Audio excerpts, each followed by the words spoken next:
বর্তমানে বাংলাদেশের reserve 21.8 billion dollar. কিছুদিন আগেও যা 20 বিলিয়ন ডলারের নিচে নেমেছিল, যা ছিল 19.94 বিলিয়ন ডলার। যারা বলেছিল বাংলাদেশ হবে শ্রীলঙ্কা, তাদের মুখে চুনকালি পড়ছে। কেননা বাংলাদেশ সরকার খুব সাহসিকতার সাথে এই দেশ পরিচালনা করছে।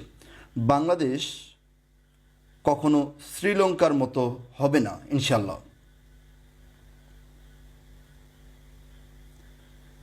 বর্তমানে বাংলাদেশ সরকার বঙ্গবন্ধু কন্যা মাননীয় প্রধানমন্ত্রী দেশরত্ন শেখ হাসিনা এমপি এর যোগ্য নেতৃত্বে বর্তমানে বাংলাদেশের অর্থমন্ত্রী মাননীয় মন্ত্রী আবুল হাসান মাহমুদ আলী এর